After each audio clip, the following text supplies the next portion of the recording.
当哈马斯的火箭弹划破以色列天空时，犹太人的幕后支持者美国却死死地盯着千里之外的伊朗。事实上，伊朗的伊斯兰话语重新崛起是西方的中东百年战略里存在的唯一一个破绽。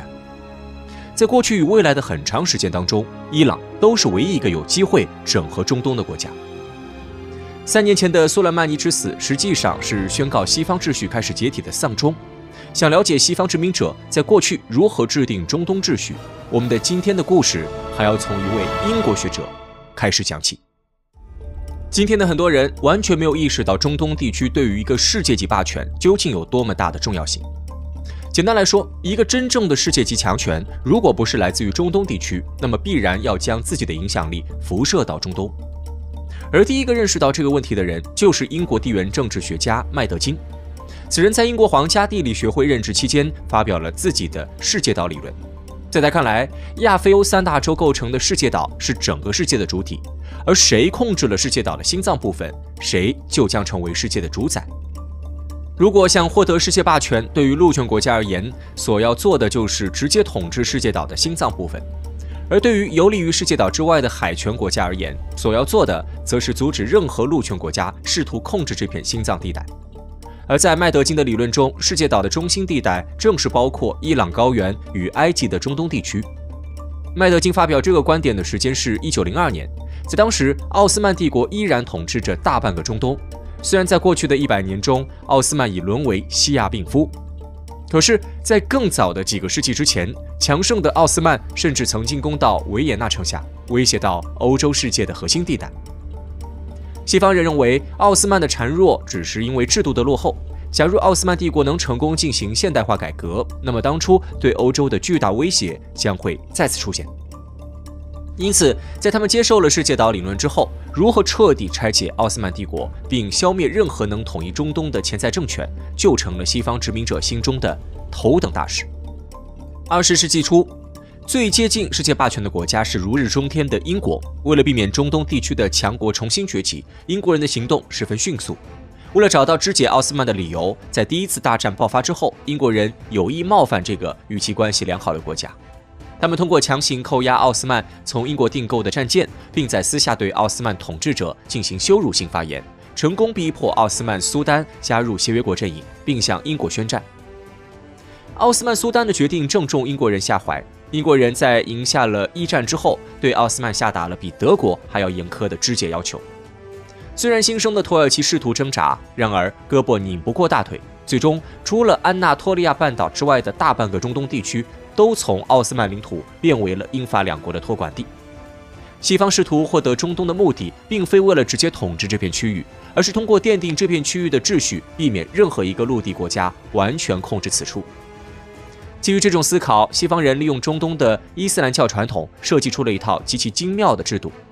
首先，西方殖民者不允许一个统一强国的出现，因此他们无视中东地区基本都是阿拉伯人的现实，强行将英法托管地拆成多个独立的小国家。其中的典型如约旦，英法殖民者强行将约旦河西岸从约旦地区分离出来，而分离出来的部分正是今日的巴勒斯坦。其次，西方殖民者在有意阻止中东的现代化。他们很清楚，过去的奥斯曼帝国有一个缺点，那就是在宗教裹挟下，整个国家缺乏现代意识。西方殖民者希望用这个传统锁死中东地区，因此他们对于中东的封建部落与宗教势力大开绿灯。在西方殖民者的默许之下，独立于托管地的新国家几乎都是以伊斯兰教为国教的君主制国家。这种落后的制度虽然被西方殖民者欢迎，但是却不被当地居民接受。在伊拉克王国与约旦王国等国成立之后，其国内对于君主制的抗议此起彼伏，并常常有演变为军事政变的趋势。可是这一步也是西方殖民者计算好的。西方人知道推翻君主制的出路只有政变一条道路，而为了避免政变上台的国家进行现代化，西方殖民者会在政变无法阻挠时，有意扶持那些宗教少数派成为政变主体。如伊拉克王国灭亡后，最终控制伊拉克的便是作为少数的逊尼派教徒萨达姆。少数派上台的结果是，即使君主制已经消失，这些军事独裁者为了维护少数派统治多数派的现实，也会主动阻挠国家的发展，以避免多数派人群的彻底绝对性。最后，为了避免中东统一，西方殖民者还设置了一个最大的变数——以色列。西方人很清楚，中东地区的阿拉伯人拥有共同的民族背景，在现代民族主义的影响下，这些同根同源的阿拉伯人中必然会出现试图克服上述困难、统一阿拉伯地区的领袖。而拥有复国主义倾向的犹太人，在中东核心地带建国之后，为了保证自己的生存，则必然会成为阿拉伯统一的头号反对分子。上面3个步骤彻底锁死了中东出现统一世界岛心脏的强权的可能。中东的新国家只可能是落后的君主制国家，君主制国家被推翻之后，只可能产生少数派当政的军事独裁政权。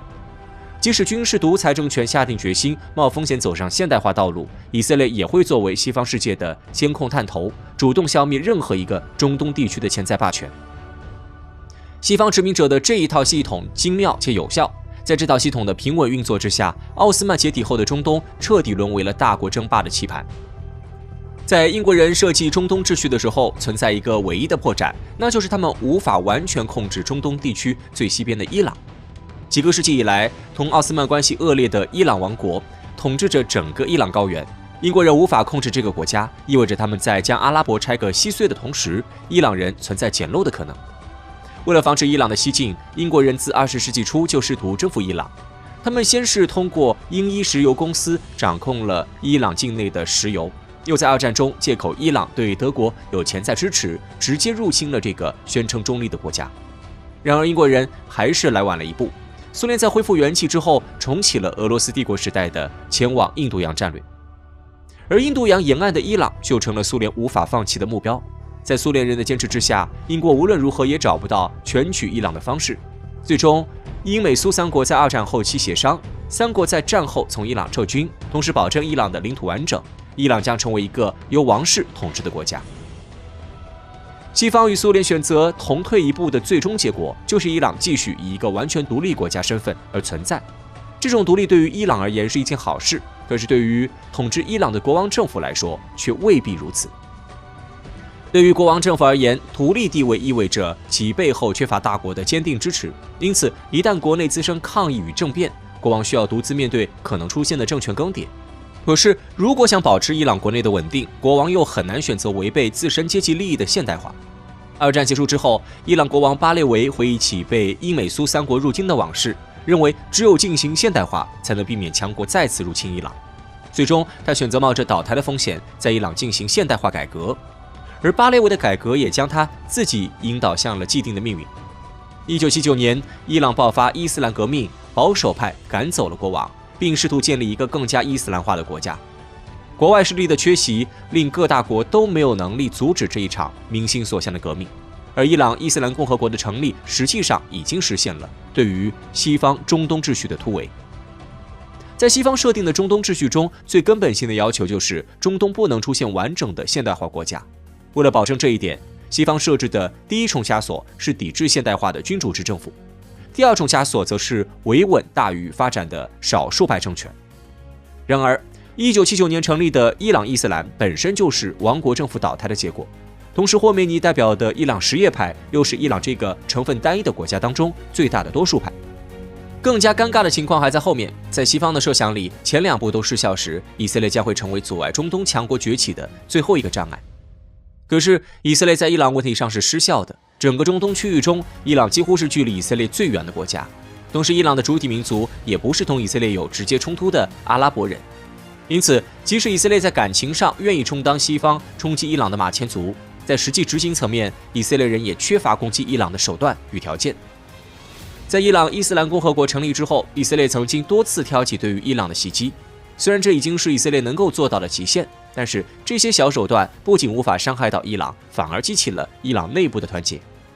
在经历了西方的重重封锁与惨烈的2伊战争之后，伊朗人已经意识到了，只有主动打出去，才能保证伊朗伊斯兰共和国的安全。可是环视四周，伊朗在远处有不怀好意的西方势力，在近处又有虎视眈眈的阿拉伯诸国。但新伊朗不仅没有被外界的恶意压垮，反而通过一次战略契机，彻底走上整合中东的道路。